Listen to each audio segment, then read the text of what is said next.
Book है उसका title बड़ा मिस्टीरियस है, बड़ा इंटरेस्टिंग है, न्यूक्लियर बॉम्ब इन गंगा। तो क्या है सर, ये टाइटल कहाँ से आया है, क्या स्टोरी है इसकी कुछ? तो उन्होंने नीचे वायरलेस मैसेज किया कि अगर हम 2-4 फुट भी आगे गए तो मर जाएंगे। तो फिर नीचे से डिसीजन लिया गया कि आप इसको किसी रॉक से बांध के आ जाओ, अगले साल जब मई में मौसम ठीक होगा तो हम इसको ऊपर इंस्टॉल कर देंगे। करते थे, लाजपत नगर में फट गया। जी जी जी, पालिका बाजार में हुआ था सर, नहीं सरोजनी नगर, कई जगह, अहमदाबाद, बेंगलोर, हैदराबाद, जहाँ कहाँ नहीं फट रहे थे। जी जी जी जी, हर जगह, जयपुर, हर जगह डर था कि ये वो तो एकदम बंद। सर एक कंट्रोवर्शियल क्वेश्चन पूछूं आपसे? हाँ जी सर, हम लोग जब से बचपन से हमको समझ में आई चीजें, हमने एक नाम बहुत सुना है, दाऊद इब्राहिम, दाऊद इब्राहिम। लेकिन उस पर अटैक हुआ था। अच्छा, दाऊद इब्राहिम पे? उसके घर पे अटैक हुआ था।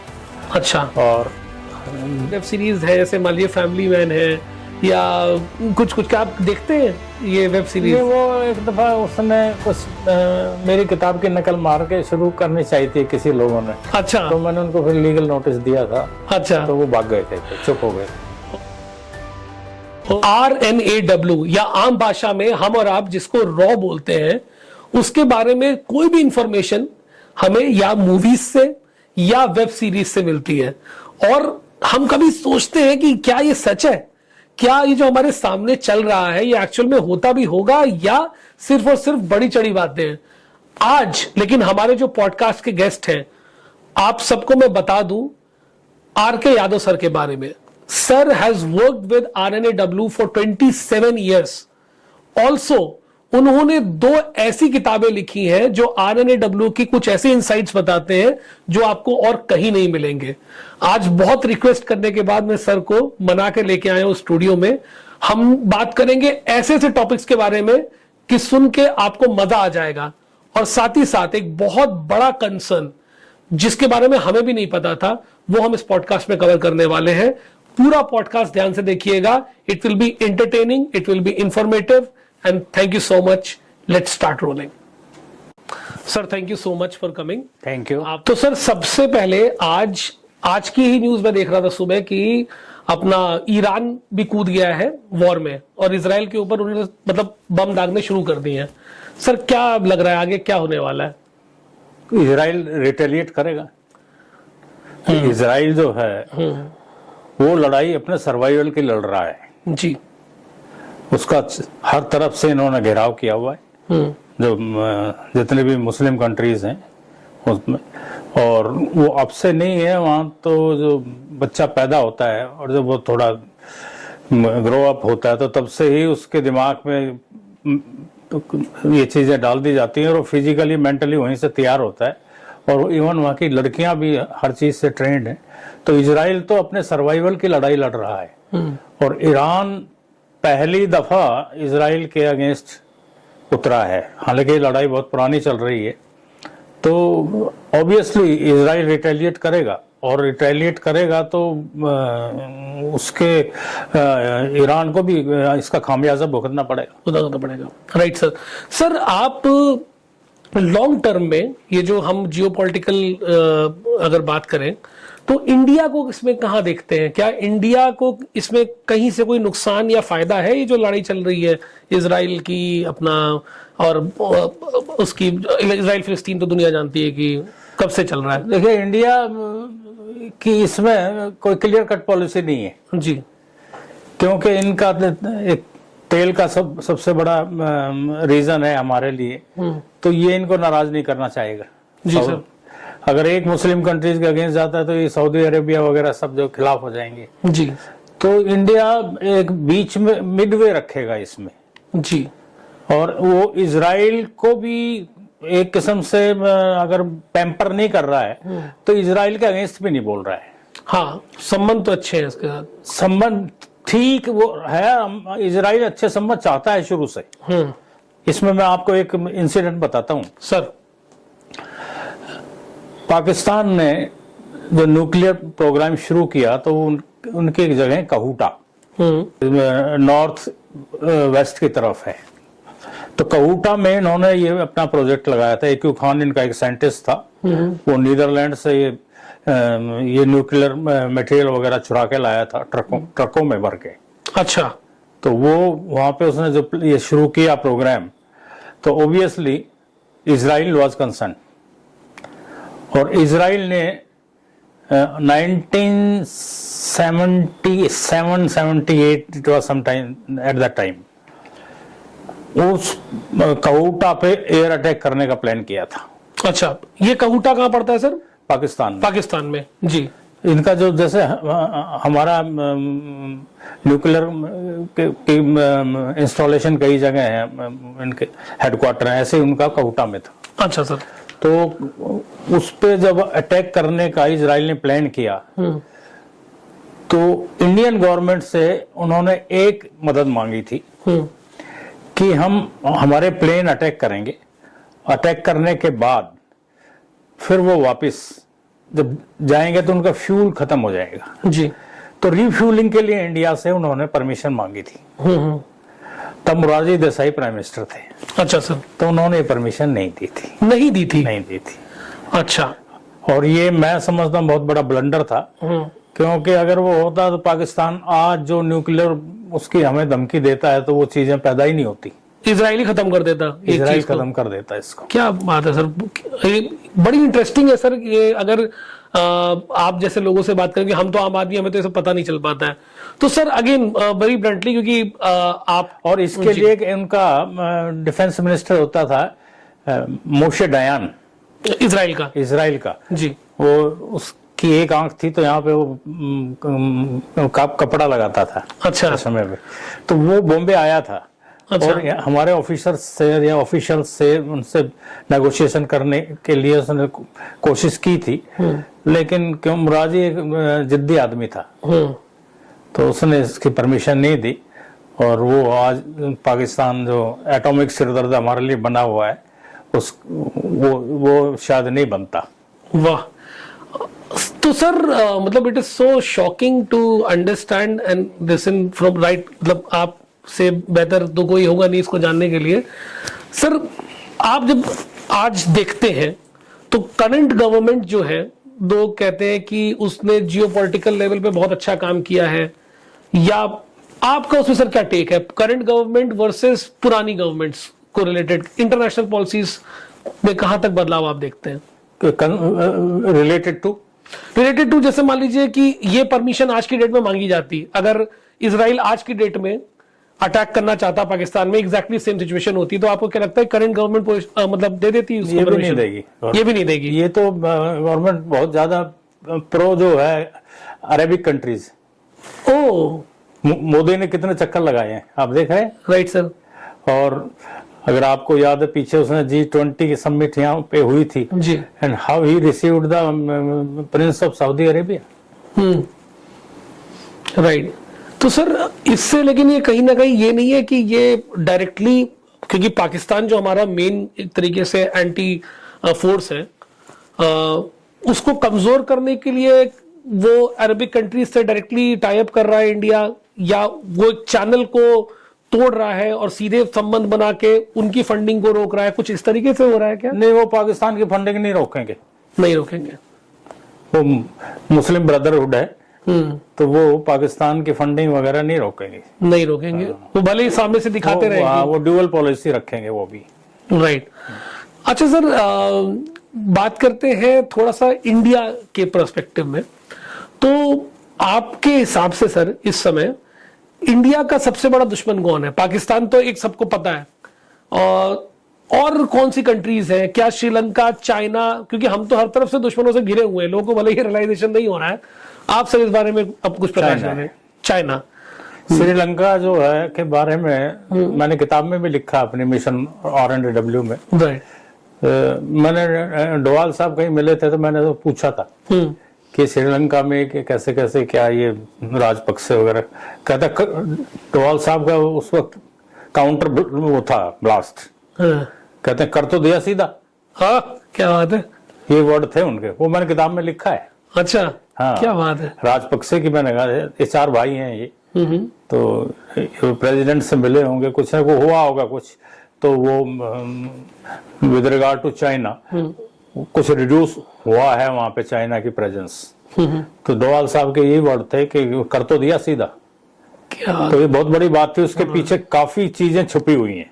बिल्कुल सर, क्योंकि आप डोवाल साहब के साथ जो इतने बड़े फिगर हैं, आपने क्लोजली काम भी किया, आपके काफी क्लोज भी उनके साथ काम नहीं किया। अच्छा, काम आपने नहीं किया, लेकिन आप डोवाल साहब आईबी में रहे हैं जी, और हम R&AW में रहे हैं। अच्छा, लेकिन अब वो NSA हैं, नेशनल सिक्योरिटी एडवाइजर हैं, और पिछले 10 साल उनको होने जा रहे हैं जी, और अब उनके नीचे रॉ भी उनके नीचे है, आईबी भी है, और जितनी और इंटेलिजेंस एजेंसीज हैं सब उनके नीचे ही हैं, और वही कोऑर्डिनेट करते हैं।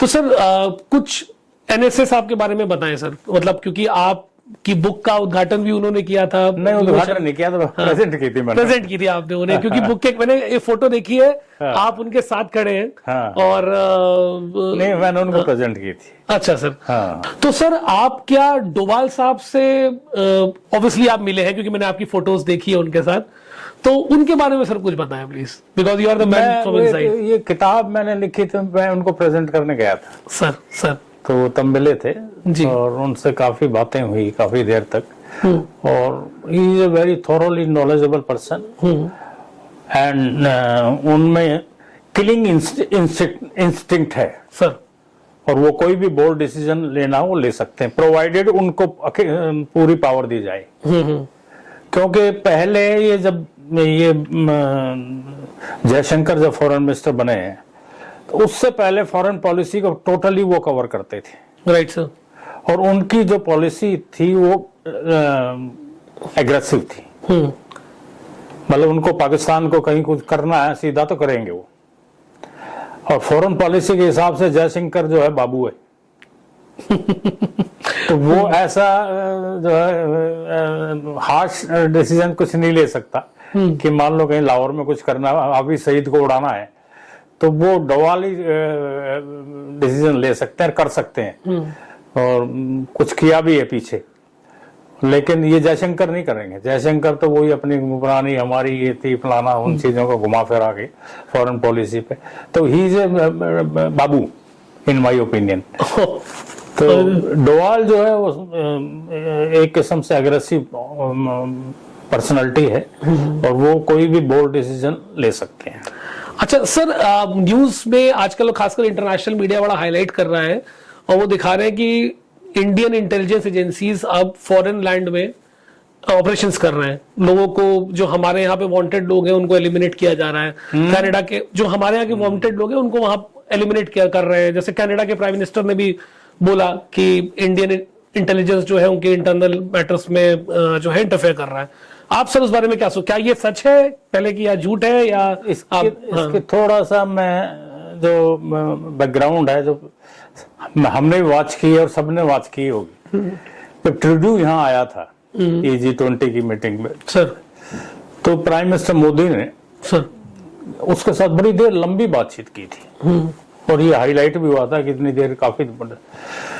तो लंबी बातचीत में कोई वो खाने के खिलाने की बात तो नहीं कर रहे होंगे, वही जो हमारी कंसर्न होगी वो उसको कन्वे की होगी सर। और उसके बाद निज्जर पे, वहां पे निज्जर को मार दिया गया। निज्जर टोटली एंटी इंडियन था। Right sir.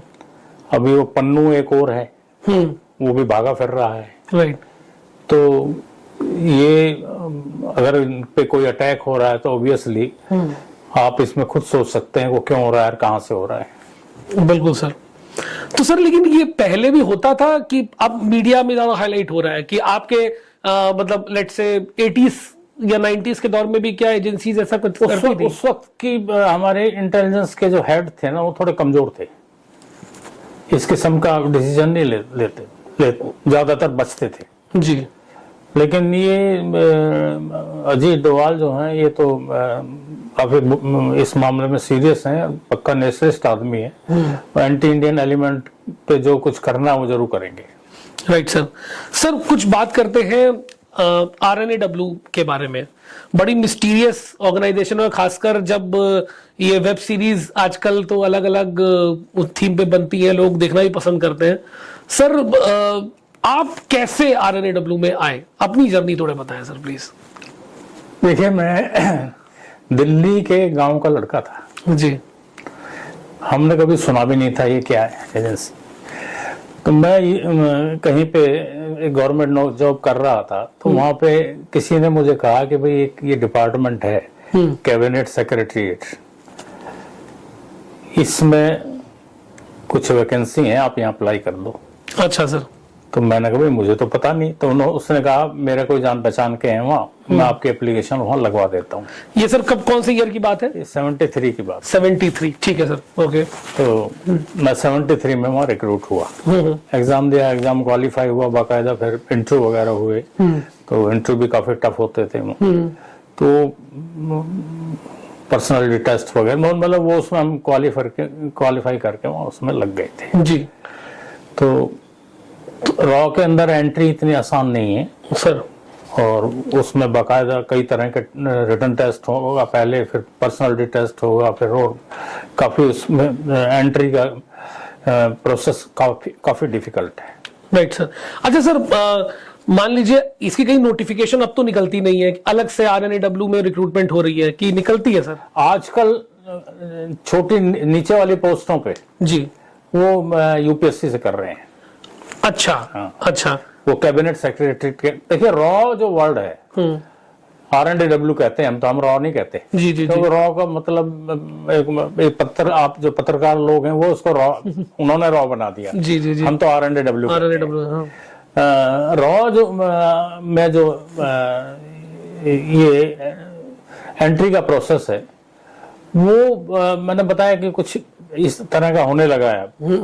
और पहले जो था, पहले तो क्लास 1 ऑफिसर्स भी इन्होंने डायरेक्ट लिए थे कुछ।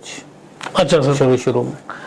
तो अगर मान लीजिए सर कि कोई व्यक्ति है जो RNAW में काम कर रहा है और वो जैसे कहते हैं कि हम डिस्क्लोज नहीं कर सकते, अंडर कवर रहते हैं, तो एक मैं अभी बोल रहा था सर, आपको सर। कि RNAW वर्ड हमारे यहाँ किसी कागज में नहीं मिलेगा। अच्छा। अच्छा। मेरी अपॉइंटमेंट लेटर में भी कहीं RNAW नहीं, हाँ। रिटायरमेंट लेटर पे भी किसी की में RNAW नहीं मिलेगा। किसी जगह भी RNAW नाम की कोई संस्था नहीं है कागजों में। ओ। कैबिनेट सेक्रेटरीट में एक विंग है, विंग को बनाई हुई है, उसको रिसर्च एंड एनालिसिस विंग कहते हैं। और वो कागजों में इस वर्ड को यूजुअली नहीं होता कहीं पे। हमारे जो उसमें भी गवर्नमेंट में भी नोटिस आते हैं जी, तो वो कॉन्फिडेंशियल, उसमें थोड़ा मेंशन होता है। राइट। तो सर आप जब इंटेलिजेंस की बात करते हैं, क्योंकि आप ऑब्वियसली उसके पार्ट हैं और हमेशा रहेंगे, तो बहुत सारी कंट्रीज के बाद अपनी अपनी, और ऑब्वियसली हर कंट्री की अपनी अपनी इंटेलिजेंस एजेंसी है। तो आपके हिसाब से सर, जैसे लोग कहते हैं इजराइल की बहुत बेस्ट है, या उसमें हमारे कंट्री ऑब्वियसली हम भी स्टैंड आउट करते हैं, और कौन सी कंट्रीज आपके हिसाब से हैं जिनकी इंटेलिजेंस एजेंसी बहुत जबरदस्त है? CIA के, अमेरिकन हो गए। हाँ CIA है। हाँ। और रशियन भी है अपने हिसाब से, कुछ जगह हैं। अच्छा, कुछ जगह पे। हाँ, अपने रीजन में। लेकिन हम भी बेस्ट हैं। Right sir. सर आपने जो दोनों बुक्स ऑथर की हैं, उसमें एक पर्टिकुलर जो बुक है उसका टाइटल बड़ा मिस्टीरियस है, बड़ा इंटरेस्टिंग है, न्यूक्लियर बॉम्ब इन गंगा।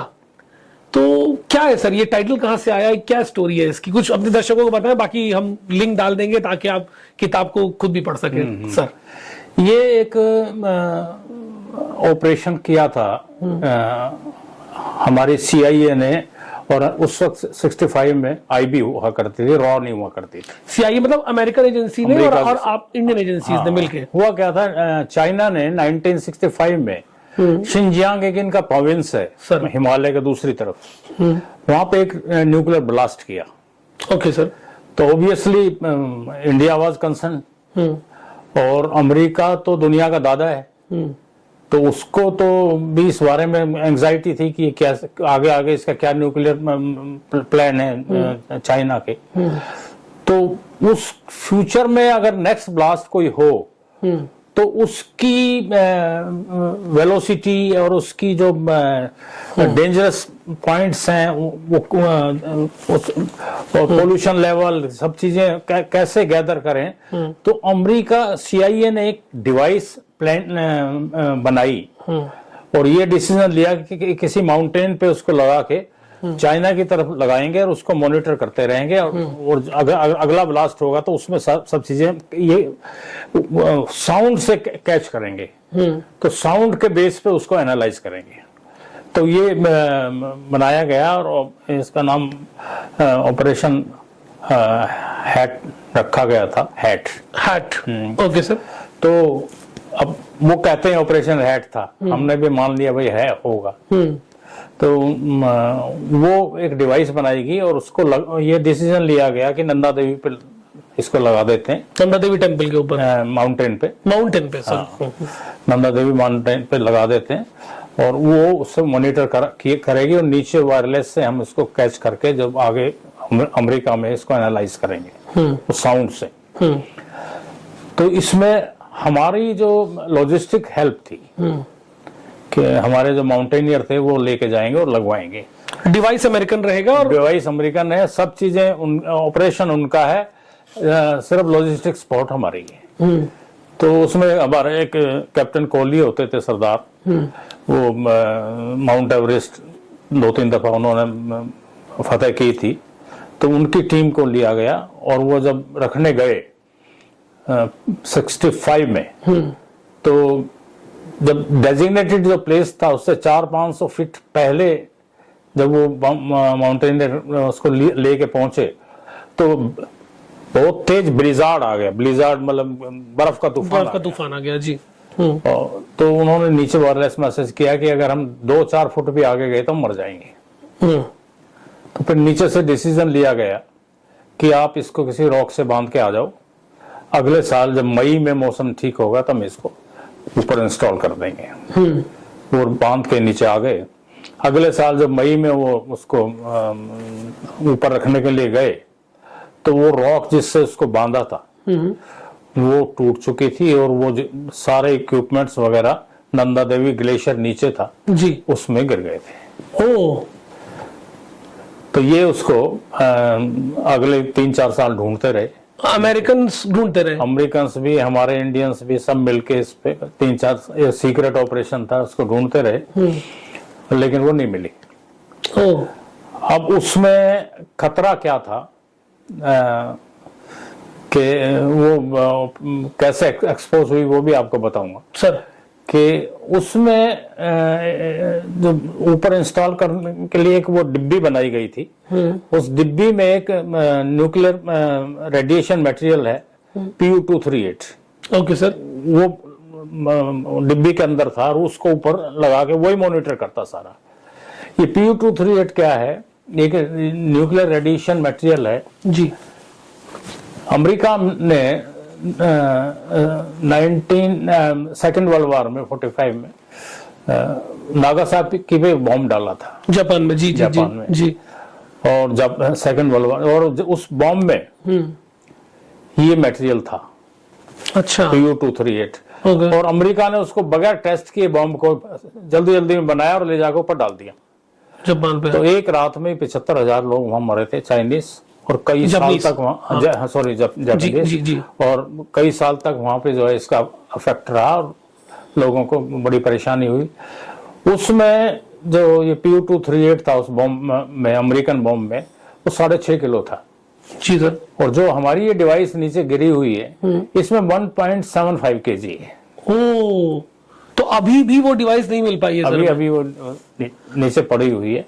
ओ, और ये एक्सपोज कैसे हुई कि ये सब वो ढूंढते रहे, नहीं मिली तो वो अपने घर चले गए और हमारे वाले अपने घर आ गए, छोड़ दिया कि भगवान के सहारे छोड़ दो। फिर क्या हुआ कि उनमें अमेरिकन में एक माउंटेनियर था, हमारे वाले तो गवर्नमेंट सर्वेंट थे, तो वो तो ऑथ ऑफ सीक्रेसी सब उनकी साइन होती है जी। अमेरिकन जो आए थे वो प्राइवेट पर्सन थे, हालांकि उनसे उन्होंने ऑथ ऑफ सीक्रेसी साइन कराई थी, लेकिन वो अपने घर जाके अपने प्राइवेट काम करने लगे। तो उसमें एक अमेरिकन था, उसको टेस्टाकुलर कैंसर हो गया। ओ, टेस्टाकुलर कैंसर हुआ तो उसने कहा कि ये एक मैगजीन में उसने इंटरव्यू दे दिया और कहा कि वो जो रेडिएशन मटेरियल था, वो इक्विपमेंट था, मैं उससे टच हुआ था और उसमें रेडिएशन मटेरियल था, उससे मुझे हुआ है। अच्छा। तो वो अमेरिकन एक मैगजीन थी रिंग साइड, उसमें बहुत बड़ी स्टोरी छप गई। तो ऑब्वियसली इंडियन पार्लियामेंट में नेक्स्ट डे बड़ा शोर मचा। तो मोरारजी देसाई उस वक्त 78 में पीएम थे, 77-78 में। उन्होंने फिर जैसा कि सरकार करती है, एक कमेटी बैठा दी 6 साइंटिस्ट की, और उन्होंने कहा कि 1 साल के अंदर आप इसको एनालाइज करेंगे, पूरा जो ऑपरेशन है इसके बारे में बताएंगे और इससे और क्या क्या नुकसान हो सकता है, क्या मतलब उसको अपनी असेसमेंट देंगे। 1 साल के जब पूरा हुआ तब तक मोरारजी की गवर्नमेंट गिर गई। 1980 में फिर मिसेज इंदिरा गांधी आई, तो वो रिपोर्ट जो तब साउथ ब्लॉक में रखी हुई थी, तो वो रिपोर्ट को किसी ने देखा नहीं। वाह। फिर वो रिपोर्ट किसी तरह मेरे पास आ गई। 94 पेज की रिपोर्ट थी वो, फिर मैंने पढ़ के एनालाइज करके एक किताब लिख दी, न्यूक्लियर बॉम्ब इन गंगा। वाह। और अभी तक लेकिन उस इंस्ट्रूमेंट का कोई आइडिया नहीं है कि कहाँ गया? नहीं पड़ा हुआ है, नहीं पड़ा होगा अंदर सर। तो आज भी गंगा जी के अंदर न्यूक्लियर बॉम्ब पड़ा हुआ ये है कि अगर वो जिस दिन फट गया, जैसे वो अमेरिकन कहते हैं कि इसकी लाइफ, वो डिब्बी जिसमें बंद है, ये 100 साल तक नहीं फटेगी, लेकिन अमेरिकन कहते हैं, अमेरिकन की बात को विश्वास नहीं किया सकता, वो झूठे बहुत हैं। और वो अब भी मान लें तो 64 से आप देख लीजिए, 65 से 35 और 24 60 साल तो ऑलमोस्ट हो ही रहे हैं।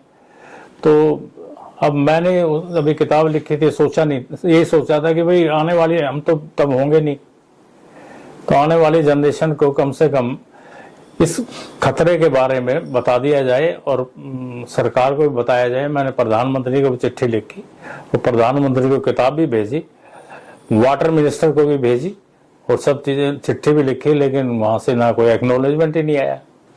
तो इस पॉडकास्ट के माध्यम से दोस्तों ये बड़ा इंपॉर्टेंट मैसेज सर दे रहे हैं, और आप लोग कृपया करके इसको ज्यादा शेयर करें, क्योंकि ये बहुत बड़ा इशू है कि अगर मतलब भगवान ना करे अगर वो बम फट गया है, तो न्यूक्लियर बम ही सर 1.5 किलो मतलब वो डिब्बी है एक डिब्बी, अब वो ग्लेशियर में पड़ी हुई है, वो नॉर्मल सर्कमस्टांसेस में नहीं पड़ी हुई।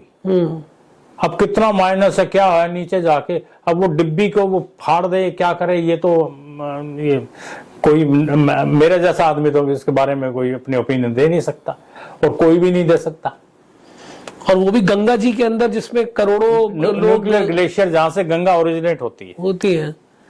सो नंदा देवी ग्लेशियर के अंदर। तो आई थिंक प्लीज इस चीज को और भी हमें स्ट्रांगली बोलना चाहिए, और इनफैक्ट हम आई थिंक ये एक मीडियम जिसके थ्रू हो सकता है लोग जागे, उनको ये इतना बड़ा सच पता चले, हमें पता ही नहीं था कि मैं ये एक्सपेक्ट कर रहा था कि हमारे यहाँ बहुत सारे सो कॉल्ड एनवायरमेंटलिस्ट हैं सर, मतलब मेरी किताब को पढ़ के ये कोई ना कोई कोर्ट वगैरह में जाके PIL वगैरह लगाएंगे, लेकिन किसी ने कुछ किया ही नहीं आज तक।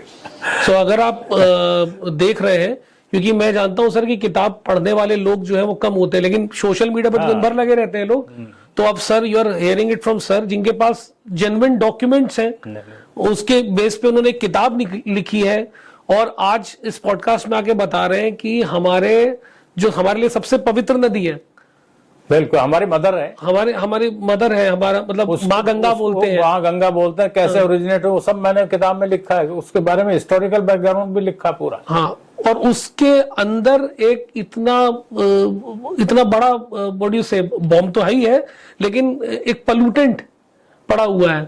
तो आई थिंक हमें कुछ ना कुछ एटलीस्ट हम जो कर सकते हैं सर, लोगों को अवेयर कराना। सो थैंक यू सर, आपने ये पॉइंट अभी इस पॉडकास्ट में बताया, और खैर आपने तो पूरा इस पे किताब लिखी और चीजें की।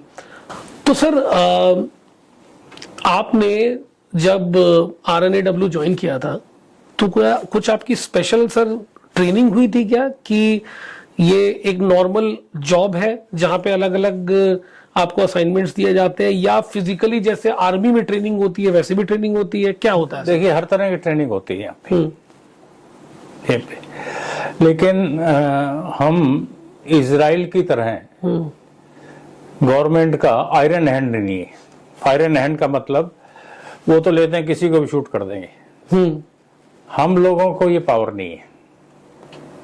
राइट। इस एजेंसी को राइट। ये कहीं अपने ऊपर ही पड़ जाए तब हम कर सकते हैं। अच्छा, वरना आपको हमेशा नॉर्मल कोर्स में स्ट्रेटेजी के अंदर में ही काम करना पड़ेगा। Right sir.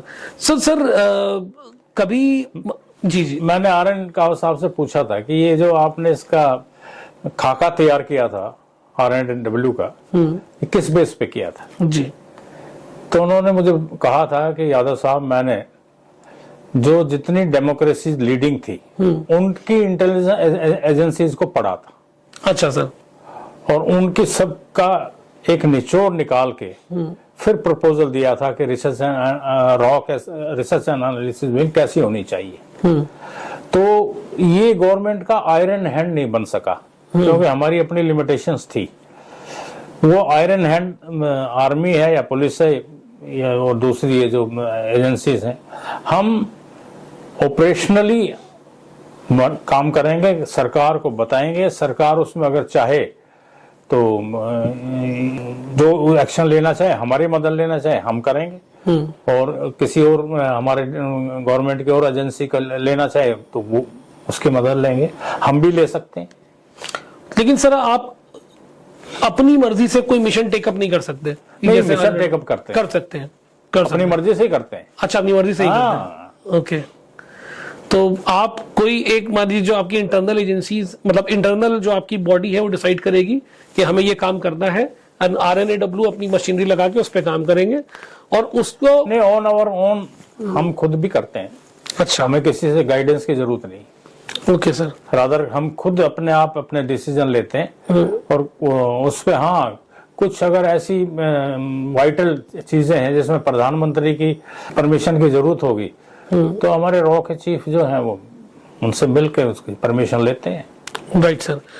सर अभी जो दुनिया में चल रहा है, कई सारी वॉर चल रही है एक साथ। उधर रशिया यूक्रेन की वॉर चल रही है, इधर मतलब इजराइल फिलिस्तीन तो अपना चल ही रहा है और साथ में अब ईरान भी उसमें उतर गया है, और साथ ही साथ अफ्रीकन कंट्रीज में कुछ ना कुछ चलता ही रहता है।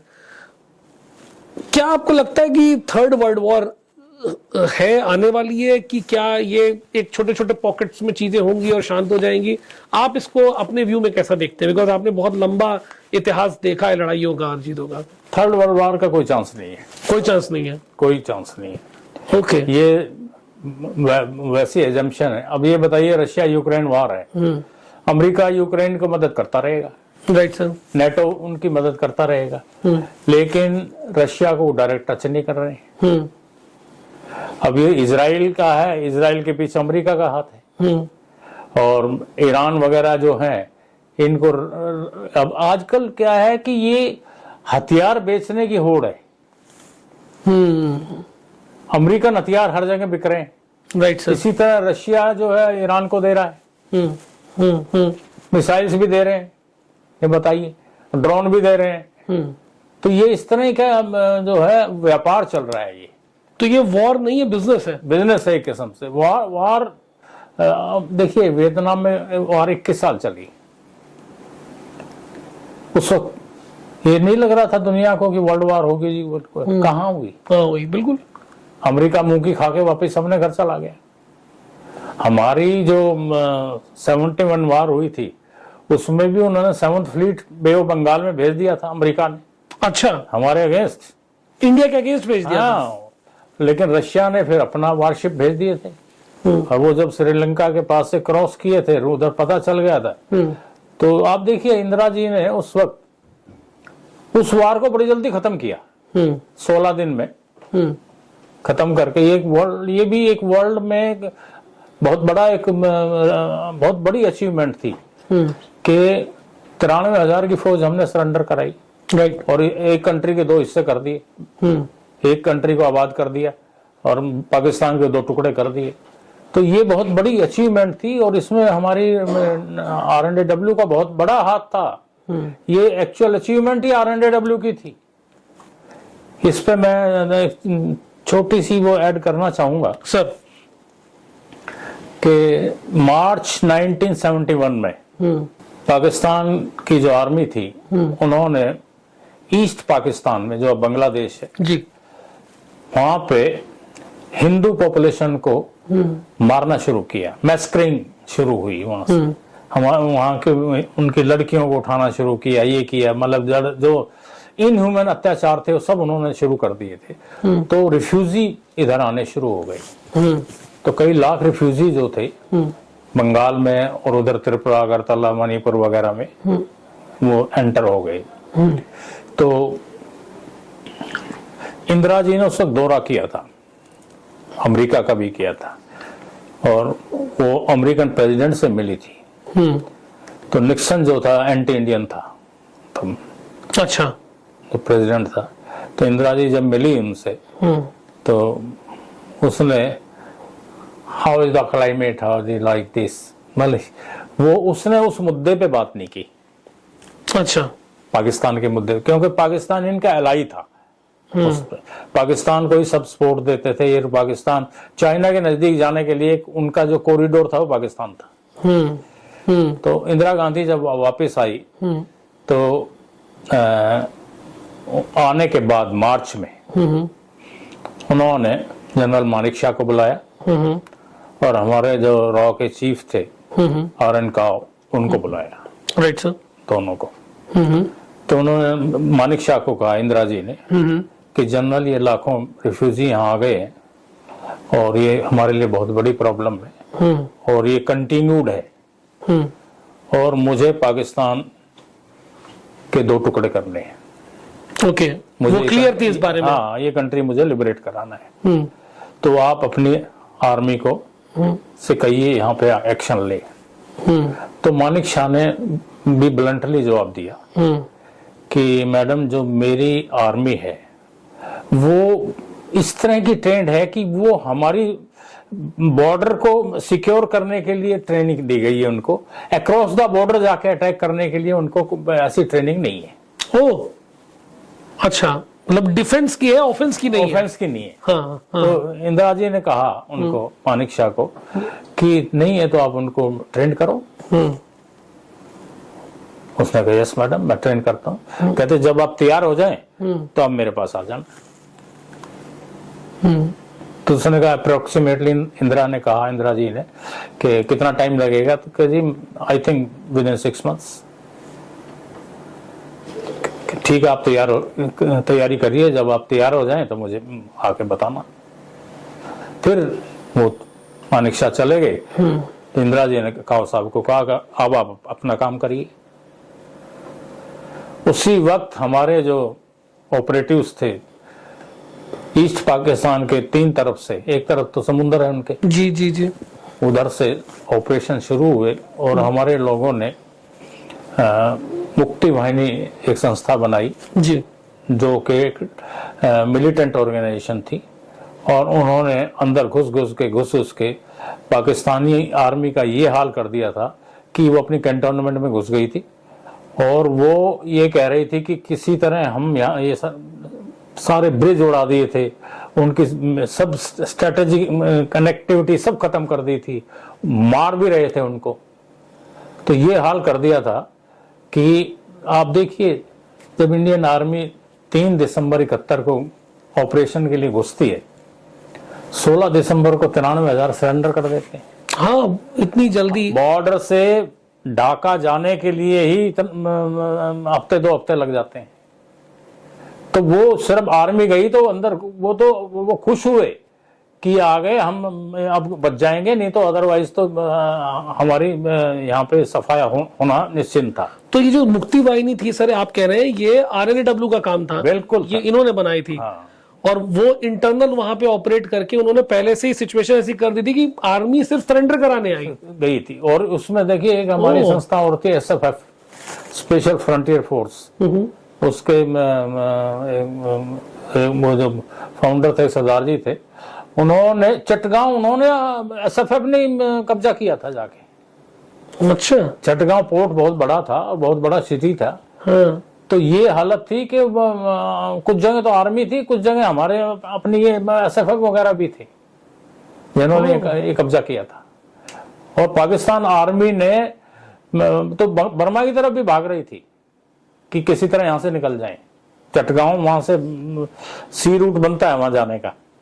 ओ, बड़ा इंटरेस्टिंग है सर। मुझे तो लग रहा है पूरी वेब सीरीज बन सकती है इस पे तो सर अच्छा, वेब सीरीज से याद आया, आप क्या सर ये अब जो इंटेलिजेंस वाली वेब सीरीज है, जैसे मान लीजिए फैमिली मैन है या कुछ कुछ, क्या आप देखते हैं ये वेब सीरीज? ये वो एक दफा उसने कुछ मेरी किताब की नकल मार के शुरू करनी चाहिए थी किसी लोगों ने। अच्छा। तो मैंने उनको फिर लीगल नोटिस दिया था। अच्छा। तो वो भाग गए थे, चुप हो गए थे। ओ, तो मेरे बगैर नहीं बन सकती। हाँ, ऑब्वियसली आपका है। मेरे बगैर कोई नहीं बना सकता, और मेरा मटेरियल जो है किसी और के पास नहीं है, राइट, जो मैंने किताबों में लिखा है। राइट, क्योंकि आप तो इंटरनल। अच्छा सर, ये जो मूवीज आती हैं आजकल, जैसे जो जहाँ एक था टाइगर या पठान, ये इस तरह की नई मूवीज जो है इंटेलिजेंस के बारे में, आपने क्या देखी है कोई मूवीज इस तरह? मैं एक उसमें मूवी में गया था, ये जिसमें हमारे जो शत्रुघ्न सिन्हा जी हैं, इनकी लड़की, हाँ, सोनाक्षी सिन्हा जी। हाँ, वो रॉ की ऑफिसर बनी थी। अच्छा। अच्छा। तो उसमें जॉन अब्राहम हीरो थे। हाँ हाँ हाँ। और ये थी, और मेरे को बुलाया था, किसी टीवी चैनल ने प्रोग्राम किया था। जी जी जी। तो उसमें काफी 1 घंटा डिस्कशन हुई थी। तो बस वो बातचीत खत्म होके मैं अपना निकल के चलने लगा। तो जॉन अब्राहम भागा, वो आया मेरे पास जी। कहना सर सर सर। मैंने कहा आइए। हाँ। कहता आपके साथ एक फोटो खिंचाना है। अच्छा। मैंने कहा यार जॉन, तू इतना बड़ा आदमी है, कहना तो मुझे चाहिए था। कहना नहीं सर, हमने तो पहली दफा एक रॉ का ऑफिसर देखा है और भगवान की दया से कद काठी हमारी भी ठीक ही है। सही बात है सर। तो कहा कि हम तो आपकी बातें सुन के ही हमें इतना अच्छा लगा कि आपकी ये संस्था तो बहुत अच्छी है। तो I am a you can say reflective figure on this agency, right sir, and I should present it in the best spirit and best form, right sir, everywhere. मैं बॉम्बे में कुछ लोगों ने मेरे को बुलाया था, वो हमारी बिरादरी के थे, तो उन्होंने वो पब्लिक मेरा वो करना चाह रहे थे, स्वागत, सम्मान, जी, जी, सम्मान दे रहे थे। तो मैं होटल में ठहरा हुआ था, तो वो कुछ लोग आए, एक बोला सर मेरे साथ फोटो खिंचा लो। मैंने कहा भाई खिंचा लो, मैं कोई खास बात। कहता सर मैं सारी रात आज सोया नहीं कि मैं किसी रॉ के आदमी से मिलने जा रहा हूँ। हाँ सर, क्योंकि आम जनता के लिए, हम लोग के लिए बहुत बड़ी बात है। 2-3 ही मिलेंगे। हाँ, और सर ये भी मतलब एक सवाल बनता है कि इतनी बड़ी एजेंसी, हजारों लोग हो सकता है काम करते हो या रिटायर होंगे या वो होंगे, बहुत कम लोग आप जैसे हैं जो कि खुल के बात करते हैं। ऐसा क्यों है सर? क्या मना किया जाता है कि बात नहीं करते? देखिए मेरे ऊपर ये एलिगेशन लगे हैं सर। ये अब किताब लिखना यही जो है हमारे यहाँ बैन है। अच्छा। कि we can not right, we can not communicate with press, we can not appear on any TV channel और एनीथिंग एल्स। लेकिन मैंने रिस्क लिया। रिस्क इसलिए लिया कि मेरे देश की जो आने वाली जनरेशन है उसको इसके बारे में ज्ञान होना चाहिए। उससे उनको, यंग जनरेशन को उनको एनकरेजमेंट मिलती है यहाँ ज्वाइन करने के लिए। बिल्कुल सही है सर। और हमारी जो अचीवमेंट है, मेरी इंडिविजुअल की थोड़ी है कोई, इस संस्था की है, वो ही मैंने हाईलाइट की है जी। तो वो उनको इसका नॉलेज होना चाहिए। और जैसे सीआईए ने भी अब अपने पेपर्स रिलीज करने शुरू कर दिए हैं। जी जी जी, पुराने जी ऑफिशियल डॉक्यूमेंट है। अब हमारे भी जो 71 वार के डॉक्यूमेंट है, मैंने सरकार को चिट्ठी भी लिखी थी कि वो हमारे कलकत्ता ऑफिस में रखे हुए हैं अभी, जो ऑपरेशन किया था बांग्लादेश में बनाने का। तो मैंने उनको कहा उनको ओपन कर दो। अब 71 में कितने 29 और 24 53 साल हो चुके। सही बात उनको क्या कब तक रखे रहोगे वहां? लेकिन ये है कि यहाँ पे ज्यादातर ब्यूरोक्रेसी की चलती है। हमारी पॉलिटिकल लीडरशिप और हर जगह कमजोर है, वो ऐसे डिसीजन नहीं ले सकती। Right sir. तो सर लेकिन एजेंसीज की जहां तक बात आती है, again I am asking it from a lemon point, मतलब मैं तो एक आम जनता के पॉइंट ऑफ व्यू से आपसे पूछ रहा हूँ। तो सर हम देखते हैं कि RNAW है, इंटेलिजेंस ब्यूरो है, IB का भी हमने नाम सुना है, देन अदर भी एजेंसीज हैं जिनका नाम सुना है। तो ये सब अलग अलग काम करते हैं कि सब मिलके काम करते हैं? अंतर क्या है सर? सब अलग अलग काम करते जी हैं। जी जी जी जैसे इंटेलिजेंस ब्यूरो हमारी जो है इनसाइड कंट्री जो है वो सिक्योरिटी इंटेलिजेंस का काम करती है। हम कंट्री के बाहर का काम करते हैं। अच्छा सर, तो ये दोनों ओके, तो ये पूरा क्लियर बाइफर्सिफिकेशन है कि ये लोग ये करेंगे, ये लोग ये करेंगे। लेकिन अब जैसे हमारा जो नया एक स्ट्रक्चर क्रिएट किया गया था नेशनल सिक्योरिटी एडवाइजर, उसमें सबको NSA कोऑर्डिनेट करते हैं। जी जी जी जी। IB और रॉ की जो कंबाइंड कोई चीजें होंगी वो बैठ के कोऑर्डिनेट करते हैं। फिर एक ज्वाइंट इंटेलिजेंस कमेटी बनी थी जी, वो भी काम करती है। तो कई NTRO है, नेशनल टेक्निकल रिसर्च ऑर्गेनाइजेशन, वो टेक्निकल तरीके से जो इंटेलिजेंस गैदर करती है वो करती है। ओके, हम भी RNAW भी टेक्निकल तरीके से बहुत बढ़िया करते रहे हैं जी। हमारे अब तो ये बनी है, लेकिन हमारे पहले मॉनिटरिंग स्टेशन हुआ करते थे RNAW के, और वो जम्मू से लेके नीचे ओखा पोर्ट गुजरात तक लगे हुए थे। बड़े बड़े शहरों में, अहमदाबाद में थे, जोधपुर में था, इधर गंगानगर में था, पंजाब में अमृतसर में था, जम्मू में था। तो अक्रॉस द बॉर्डर जो है मॉनिटर करते रहते थे शुरू से ही, पहले, क्योंकि सिर्फ वायरलेस सिस्टम से ही काम होता था। जी जी जी। तो उस पर किस फ्रीक्वेंसी पे कैसे कैच करना, वो बेचारे हमारे ऑपरेटर बैठ के करते रहते थे। ओह, वेरी इंटरेस्टिंग सर। अगर मतलब एक आम व्यक्ति, ठीक है, एक नॉर्मल आदमी के मन में इच्छा है कि वो RNAW ज्वाइन करना चाहता है, तो कोई चैनल है इसका कि हम नहीं चूज कर सकते, वही हमें चूज करेंगे अगर चूज करना हुआ तो? नहीं, ऐसे चूज नहीं करेंगे। कुछ मैं आपको बताता हूँ सर। वैसे तो UPSC को एक काम दिया हुआ है जी, जो जूनियर ऑफिसर्स के रिक्रूटमेंट वो करते हैं। ठीक है सर। सीनियर्स के बारे में पीछे क्या हुआ कि इन्होंने कोई रिक्रूटमेंट की थी तो अपने बच्चे भर दिए थे। अच्छा, क्लास 1 ऑफिसर। तो वो जब शोर मचा तो वो 25-30-40 मेरे ख्याल भरे थे इन्होंने। हर साल 4-5 भर देते थे। सर इन्होंने मतलब किन्होंने? जो हमारे यहाँ के सीनियर थे उन्होंने। अच्छा, ओ। तो इसका नाम वो संजय गांधी जी ने एक दफा रख दिया था, रिसर्च एंड एनालिसिस विंग की जगह relatives and associates wing. Oh my God, ये रख दिया था इस बैकग्राउंड की वजह से, और वो ठीक बात भी थी उसकी, संजय गांधी जी की। तो ये बाद में अब ये ट्रांसपेरेंट है अब, लेकिन ऐसा कुछ नहीं है अब बिल्कुल अब ट्रांसपेरेंट है। हाँ। अब ये जैसे टेक्निकल डिवीजन तो ऑलमोस्ट अब डिफेक्ट हो गई है, क्योंकि जब से ये हमारे मोबाइल, ये सब चीजें, ईमेल, ये फलान, लेकिन इसको भी मॉनिटर करने के लिए कुछ चीजें चल रही हैं। तो उसके लिए एक अलग कंप्लीट डिफरेंट डिपार्टमेंट होगा। पेगासस वो इजराइल का है इक्विपमेंट का। अब कुछ ऐसी एक मशीन आई है, वो अगर मेरा आपका नंबर उसमें डाल दें, एकदम सब चीजें उसमें रिकॉर्ड होती रहेंगी। अच्छा, हाँ, मतलब इवन कन्वर्सेशन, इवन अगर आप फोटो वगैरह ट्रांसफर करते हैं, ये करते हैं, वो सब चीजें उसमें। पूरा मोबाइल फोन आपका मोबाइल समझो वो ही है। वाह, ओके सर। आपने पंजाब में भी काफी काम किया है जब इंसर्जेंसी अपने पीक पे थी, और अब दोबारा कहीं कहीं से चीजें कभी कभी न्यूज में दिखते हैं उठ रही हैं, कनाडा के थ्रू चीजें उठ रही हैं, उस बारे में से थोड़ा प्रकाश डालें। कुछ नहीं होगा। अच्छा, टोटली क्रश कर दिया गया वो मूवमेंट। और ये छोटे भैया जो हैं, जो अपनी इंडिविजुअल पब्लिसिटी के लिए कर रहे हैं, वो कर रहे हैं, उनको गवर्नमेंट हैंडल कर रही है, उनको कहीं ना कहीं किसी तरह से भी कहीं अटका देगी उनको, वो आगे नहीं बढ़ सकते। लेकिन हाँ, पंजाब का जो मेजॉरिटी पॉपुलेशन है वो उनके साथ कोई नहीं होगा। हाँ, बिकॉज सब इंडियंस, मतलब इंडियन सेंटिमेंट के साथ ही जुड़े हुए हैं। उन्होंने उस वक्त जो है इसको काफी चीजों को बढ़ा दिया था।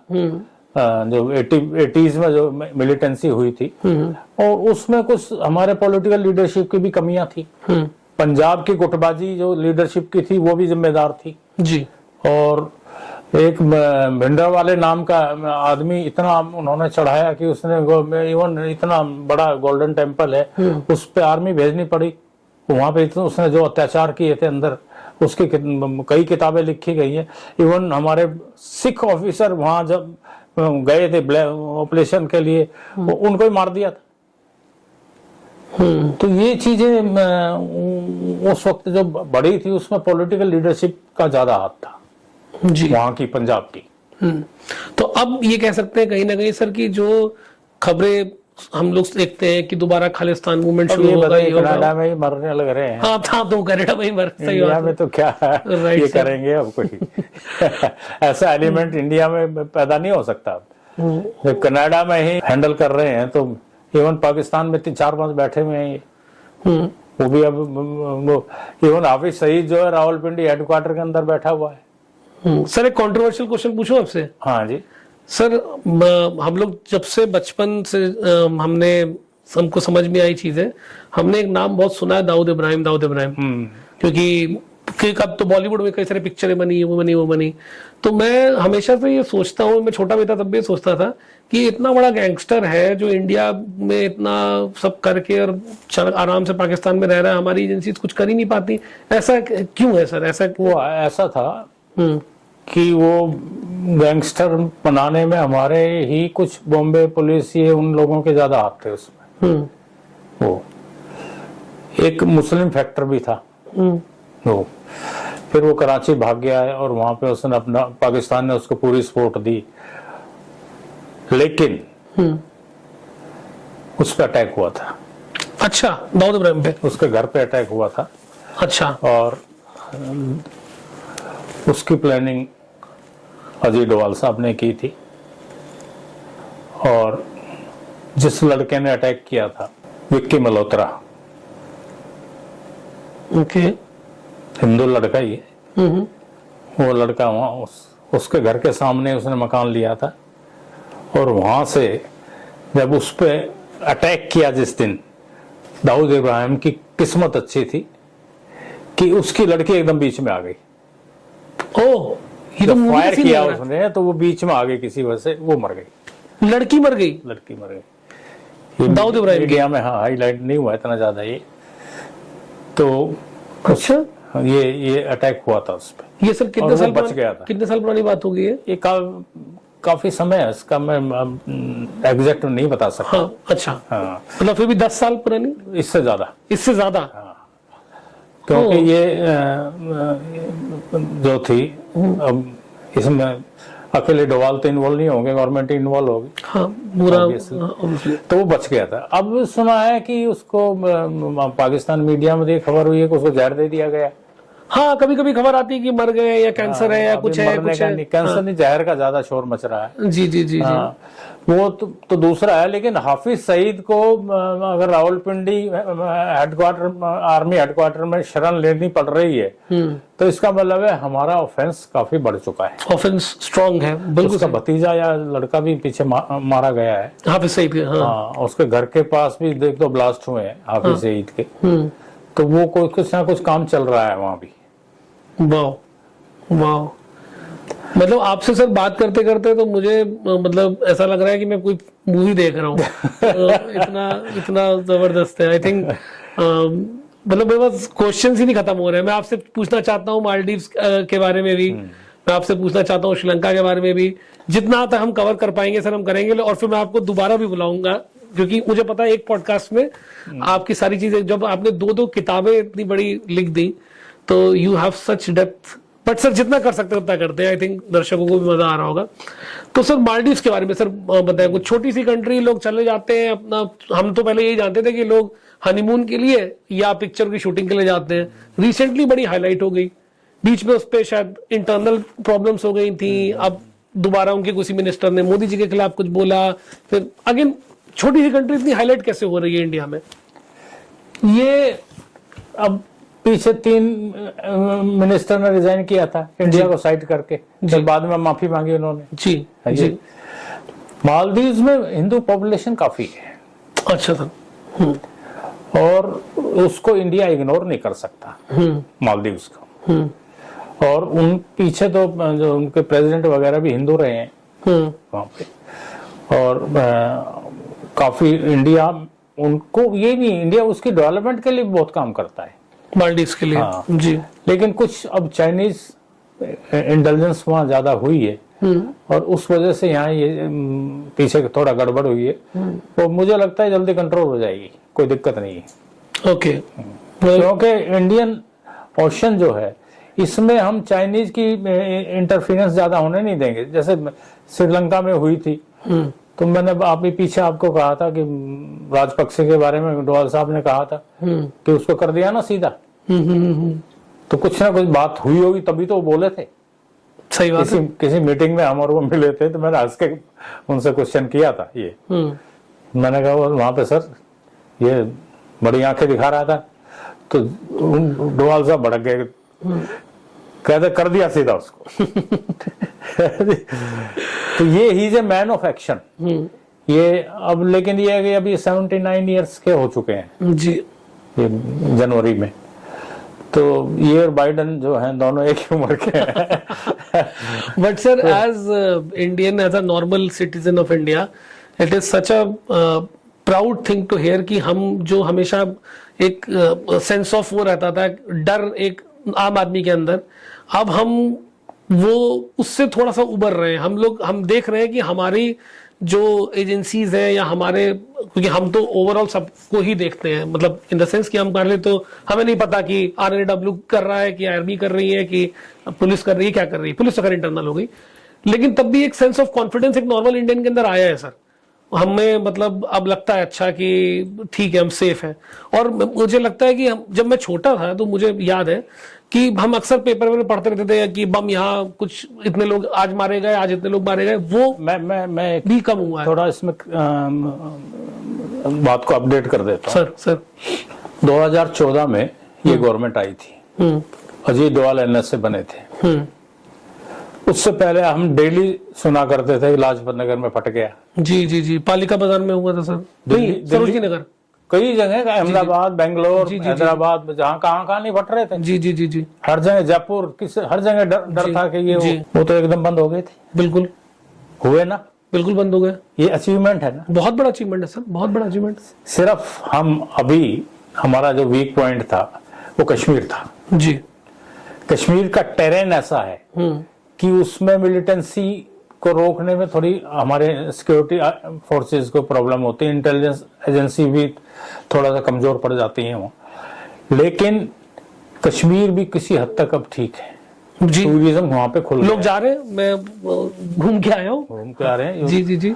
और टूरिज्म भी बढ़ रहा है बिल्कुल। और अभी भी गवर्नमेंट ने, जैसे कल ही प्रधानमंत्री मोदी ने डिक्लेयर किया कि इसको मैं स्टेटहुड दे रहा हूँ कश्मीर को, क्योंकि 3 हिस्से किए थे तो उसको यूनियन टेरिटरी बना दिया था। Right sir.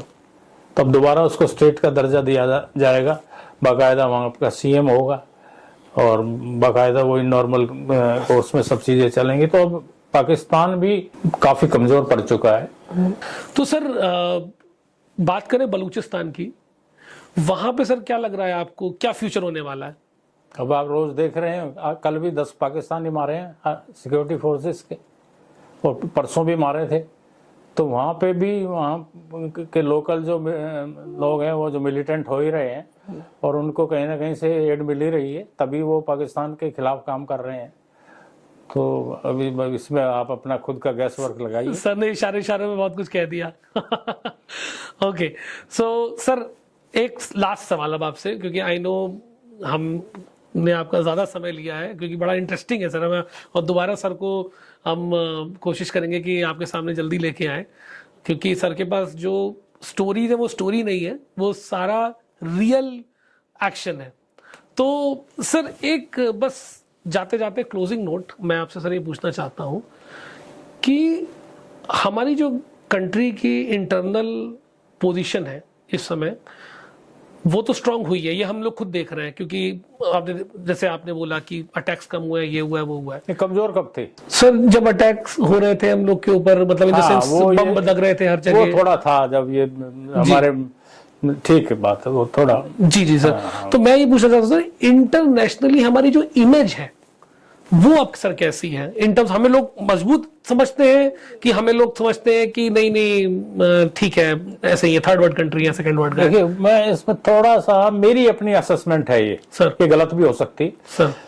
पहला जो टेन्योर था 14 से 19 का प्रधानमंत्री नरेंद्र मोदी का, वो पूरी दुनिया घूमे जी। इंडिया के ऊपर एक कंट्री किर्गिस्तान, वहां भी गए थे, नाम ही नहीं सुना होगा लोगों ने। उस वक्त ये सब चीजें ये अजीत डोवाल मैनेज कर रहे थे जी। लेकिन सेकंड टेन्योर में आप देख रहे हैं इनकी विजिट कम हुई जी। है ही नहीं, ऑलमोस्ट नहीं। जी। अब ये नया फॉरेन मिनिस्टर जो बैठा दिया है तो ये इसको ही उन्होंने ज्यादातर ये काम दे दिया है जी। जहां तक इमेज की बात है, इमेज इस रीजन में हम बहुत सुपर पावर हैं, राइट। और अमेरिका को पता है कि चाइना से कोई बात हुई तो इंडिया, वहां पे इंडिया और अमेरिका जो है अलाइज हैं आगे, और जो भी होगा उसमें दोनों मिलके करेंगे। कुछ रीजन मामलों में हम रशिया के साथ हैं। तो इंडिया इस वक्त इतना इम्पोर्टेंट कंट्री है इस रीजन में कि इसका कोई अल्टरनेटिव नहीं है। पाकिस्तान इसके आसपास नहीं है और कोई कंट्री आप देख रहे हैं कोई है नहीं। तो India is a power in this region, और उसको बनाने में पॉलिटिकल लीडरशिप का भी हाथ है, और जो हमारी अपनी आर्मी है, हमारे साइंटिस्ट हैं, जो हमारी इसरो वगैरह की प्रोग्रेस है, और दूसरे हमारे और न्यूक्लियर के बारे में भी हमारे एडवांसमेंट है काफी। तो ये चीजें हमारी, और जो हमारे साइंटिस्ट हैं इनका भी बहुत बड़ा हाथ है। Absolutely sir. हम एक तरफ ये नहीं हमारी फोर्सेस बढ़ रही हैं, हमारी आर्मी और पॉलिटिकल लीडर, ये जो साथ छोटा दूसरा पैराफर्नेलिया है, पैराफर्नेलिया, उसका बहुत बड़ा कंट्रीब्यूशन है इन चीजों में। Right sir. तो we are a power, overall power after considering all these things. Right sir, right sir. With this sir, I would like to sincerely thank you कि आपने समय निकाला। Thank you very much. I am very happy कि you are also a very knowledgeable person and you have put up good questions. Thank you so much sir. और ये sir के साथ हमारा पहला पॉडकास्ट तो नहीं है, एक हम ऑनलाइन बहुत पहले कर चुके हैं, लेकिन इस चैनल के लिए सर के साथ पहला फिजिकल पॉडकास्ट है। लेकिन मैं आपको सबको वादा करता हूं कि आने वाले समय में सर से हम और समय लेंगे और स्पेसिफिक टॉपिक्स के बारे में बात करेंगे। So again thank you so much sir. Thank you, and I am always available to you. Thank you so much.